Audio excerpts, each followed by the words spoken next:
Caroline Dowd-Higgins. Thank you for listening to Your Working Life, my podcast series featuring thought leaders in the career and personal growth arena. Now, I know that you spend a significant portion of your life at work, so I'm on a mission to provide you with tools, inspiration, and resources so you can enjoy your career and love your life. And I'm delighted to welcome my very special guest to the show today. Laurie Sudbrink is with me. Laurie, welcome. Thank you, Carolyn. It's so great to be here. Well, I'm glad you're here, and we're going to have a juicy conversation about your book, but I want to tell the audience about you. Laurie Sudbrink is the president and founder of Unlimited Coaching Solutions, which specializes in improving workplace performance. Laurie is a certified New York State trainer, an approved United States Navy trainer, and is certified in the 4 agreements, which I absolutely love. She's over 20 years of corporate experience in human relations, management, sales, marketing, and training, and is a magna cum laude graduate in communications from SUNY Cortland.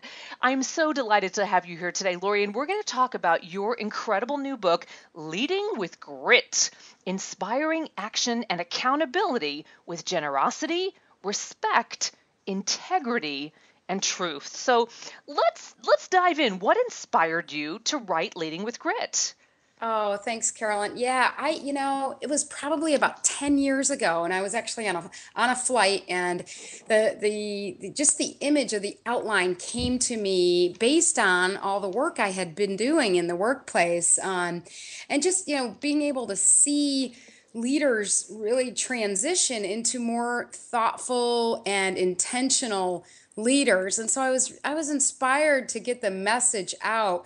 I was grateful to get a contract with Wiley about I guess it was about a year ago, and I had probably less than 9 months to put the whole book together. Yeah, it was a fast gestation period, wasn't it? Yes, it was, and that's exactly how to describe it. I can absolutely relate. But it's such an exciting time, and I'd love for you to unpack grit and tell me why grit is necessary for successful management and specifically leadership, Laurie. Yeah, well, it's often what we end up doing is as managers and leaders, we're looking outside of ourselves for the fix. We're looking at our teams and thinking that they're broken and they need to be fixed. And really, we need to hold the mirror up and go, geez, it's probably us. We're the ones Yeah. that need to make this shift. And so if if managers and leaders can really get a hold on being able to take a look at themselves inside, the good news is that's going to be a lot easier. We can't change other people, we can change ourselves. So if we can be courageous enough and take the time to self-reflect, it's going to make a tremendous impact on management and leadership. So true, so true. And I hearken back to the late Peter Drucker, who was such an extraordinary leadership expert and taught in his iconic books not only what we need to teach leaders to do, but also what we need to help them stop doing, right? So they can become better leaders. Absolutely, and we get in our own way, and often we're just it's kind of hard to be objective all on your own. We need these tools, that. Yes, yes, Yeah. I do. Now, Laura, you've created this incredible trademarked concept of grit, which is generosity, respect, integrity, and truth. So unpack a little bit of your research and how you developed grit as a trademarked entity. Yeah, well, like I said, based on the work that I've been doing in the workplace, I was looking at the process and going, okay, it's about looking inside first, and it's about making sure you align your actions to that, and then it's all about respect, of course, yourself first and others, and then you can genuinely give. And the fun part of how I came up with the acronym GRIT is my team and I were brainstorming, and we were what we like to call in the third pasture. Yeah, we started to talk about movies, and they were all laughing because I love the old westerns. And so somebody was like, oh my gosh, grit. And Yeah. looked and all the words, I mean, the whole thing just fit perfectly. And I love the word grit. So although, I love the meaning of just the word grit, as you know from the book, these four combined words, the way they're integrated, take it to a new level. It's not just grit as far as tenacity and Right. perseverance, yeah, but it takes it to that level of I'm not gonna leave anybody in the dust when I Mm-hmm. have my grit. I'm Mm-hmm. gonna make sure everybody Absolutely. comes along. And to that end, you really explained so beautifully that in order to change, we must first be aware of our choices, so we can then really decide if we want to make different ones or different behaviors. So how do we create this awareness? Where does a leader start if you were working with an individual or encouraging someone to read the book? Where do they start? Yeah, I think the best way to start is it's almost creepy. We have to kind of stalk ourselves. Uh, We we have to, Self-actualization stalking. I love it. yeah, and it's like, and we have to be objective and be okay with it too, and not judge ourselves. So it's Yeah, like really, taking the time, setting up actual time for self-reflection and paying attention to our thoughts, our emotions, our beliefs, because we know that that's what's really driving our actions. And unless we take the time and are courageous enough, because it can be a little uncomfortable for some of us at first sure. when we're looking inside, but it's simply taking the time to do it, and then doing it in a way that isn't judgmental on yourself. And that's hard, right? I think that's hard, just Yes. that growth process and being open to new things and accepting of change, right? That can be tricky. It really can be, and it's quite natural that people will resist change because it's the unknown. They Right. don't know, and the uncomfortable part of it, we have to get comfortable being uncomfortable. Absolutely. Yeah. We've got to, yeah, and realize that that's really the only way we're going to make any real lasting change is to start inside. So true. Now, what I love about grit as an acronym, right? Generosity, respect, integrity, and truth is it really does change the meaning, right? And I get it. It's not just the literal definition of what we know as the word grit, right? But tell us about each aspect of grit, these four principles of that acronym. Yeah, well, as you know from the book, Carolyn, the acronym starts with truth. So we actually go backwards up through grit. And Exactly. truth, yeah, Reverse grit. exactly. Reverse grit. I like that.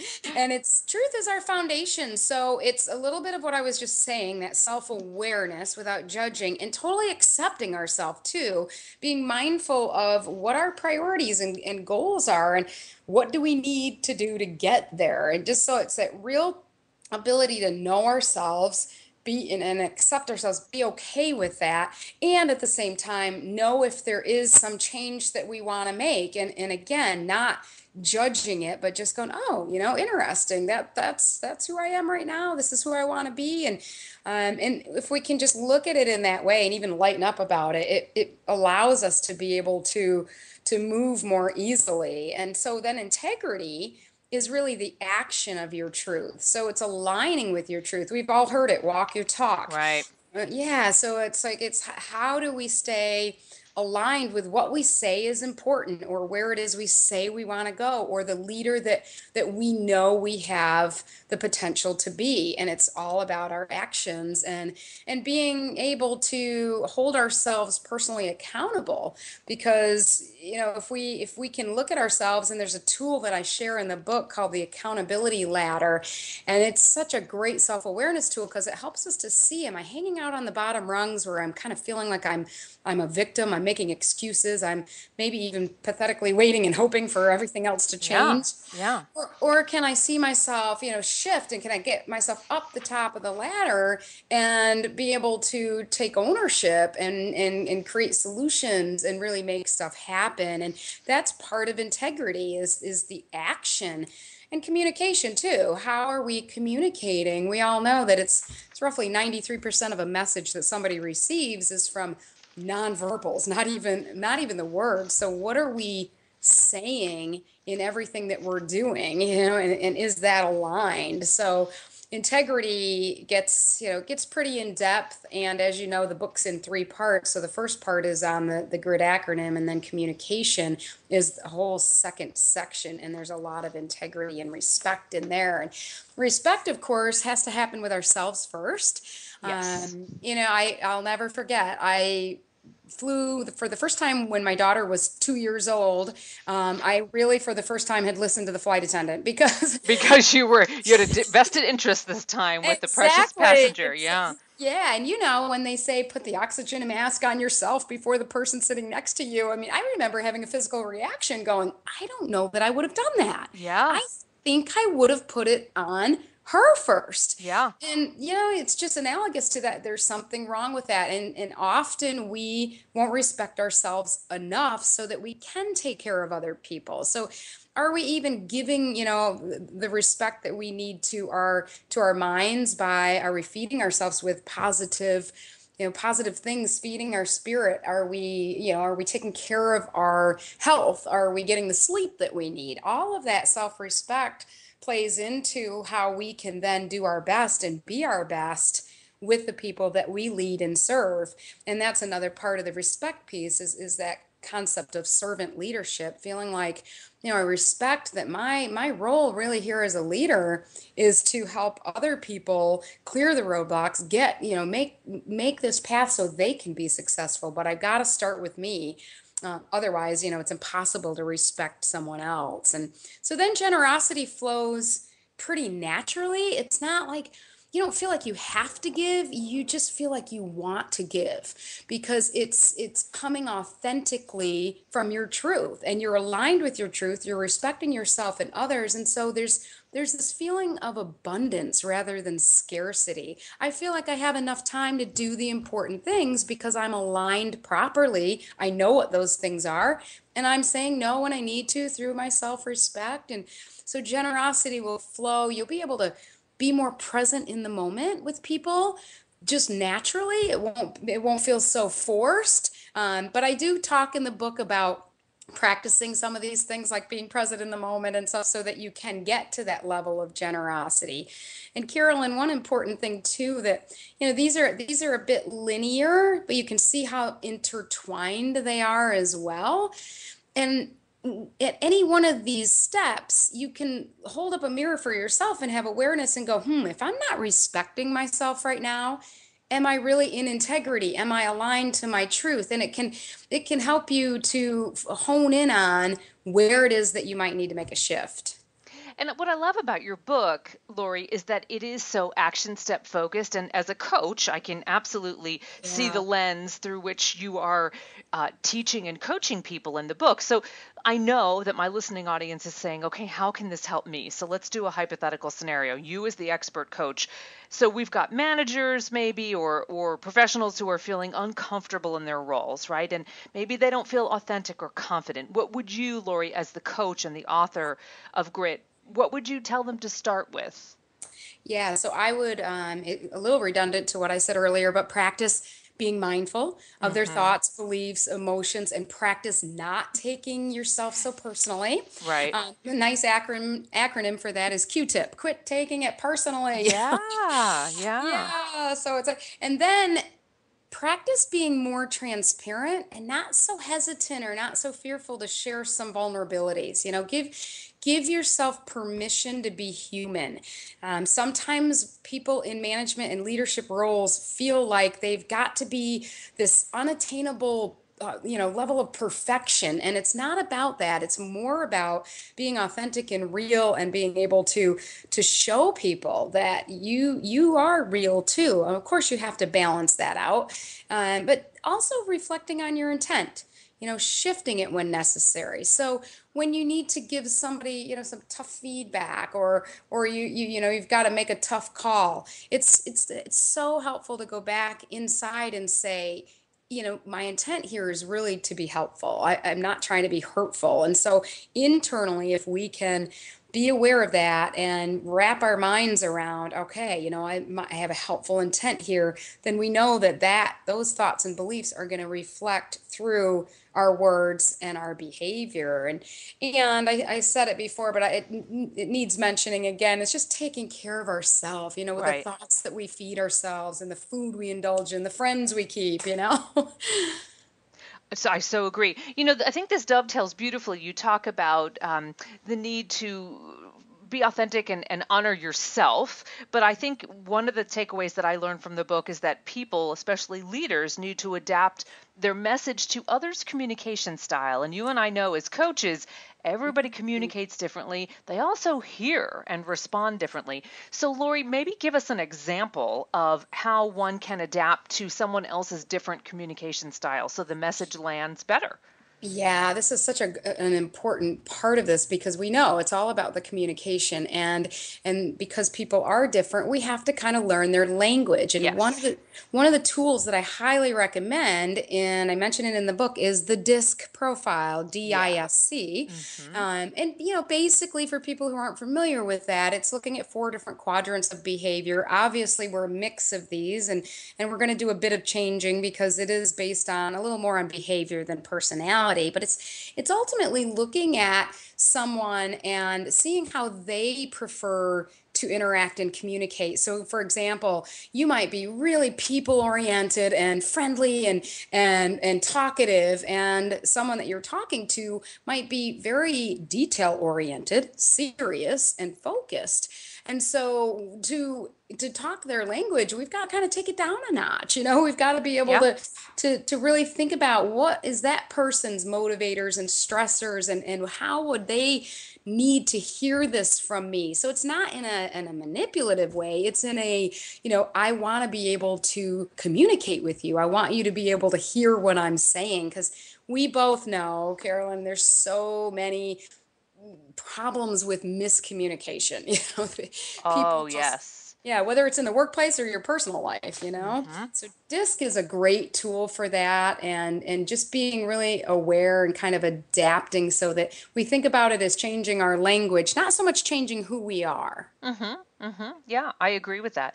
In addition to this fabulous acronym for GRIT, for generosity, respect, integrity, and truth, you also talk about 5 steps of change: awareness, desire, knowledge, action, and perseverance.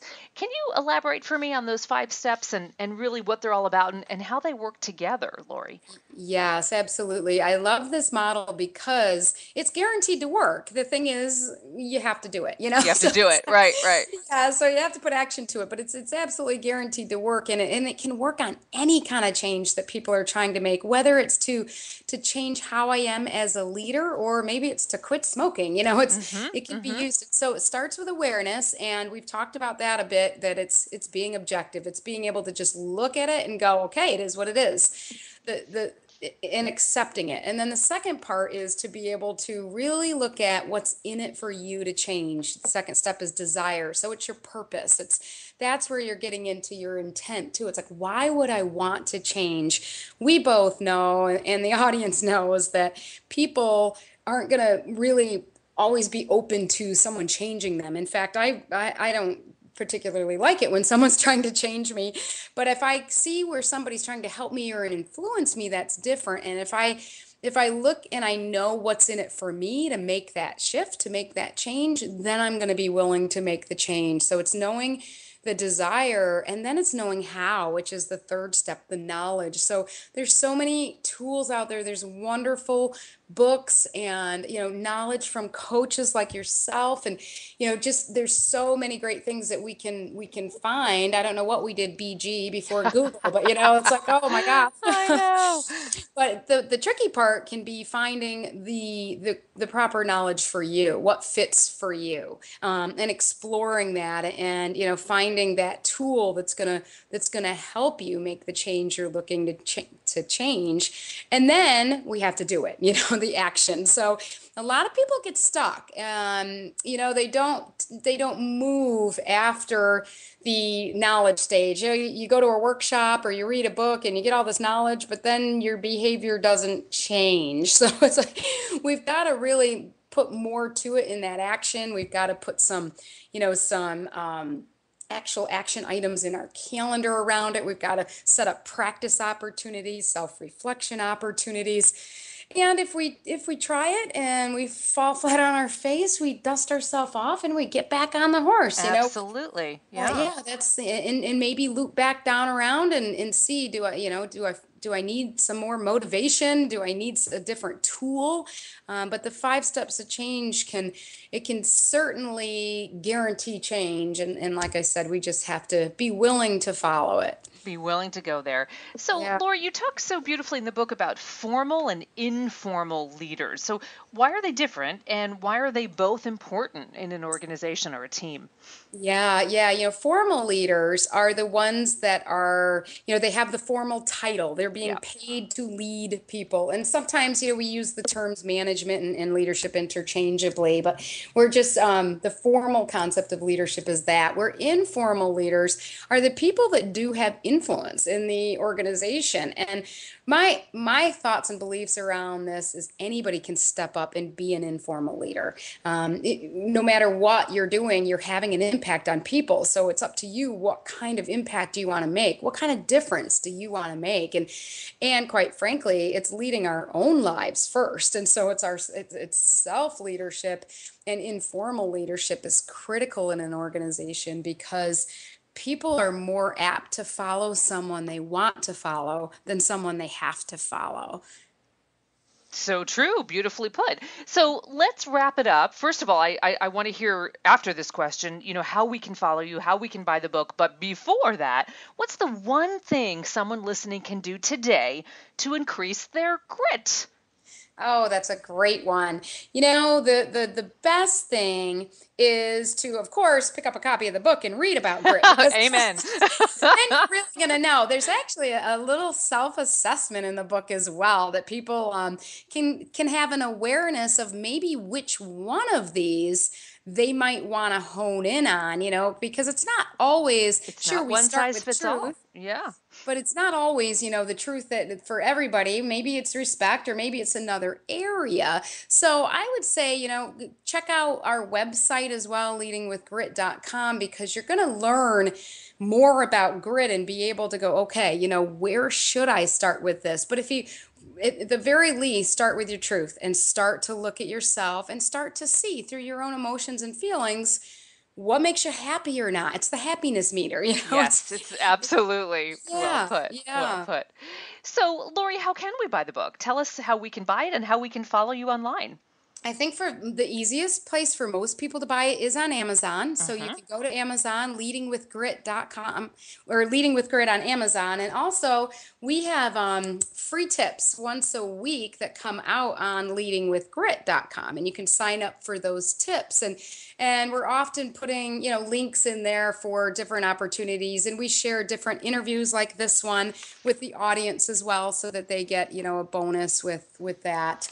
But yeah, Amazon is the easiest place to get it, Carolyn. Excellent. And you're also very active on Twitter and Facebook. And of course, you have a wonderful LinkedIn profile as well. So I want to encourage all of our listeners to follow you. You've got great content that you put out in the world. And I have to say, coach to coach, my dear, I am recommending your book. It is outstanding, great resource. And I just so appreciate the very specific action steps. This is like having Lori as your personal coach in the book. So take advantage of Leading with Grit, inspiring action and accountability with generosity, respect, integrity, and truth. Lori, thank you so much for joining me today. It's been a great joy having you on the show. And thank you, Carolyn. It was my pleasure. And I want to thank all of you for tuning in to Your Working Life, where my goal is to help you design your career destiny so it doesn't happen by default. True career and life satisfaction is possible, and it's time to embrace what you love doing so you can do more of it. I'm Caroline Dowd-Higgins. Take good care.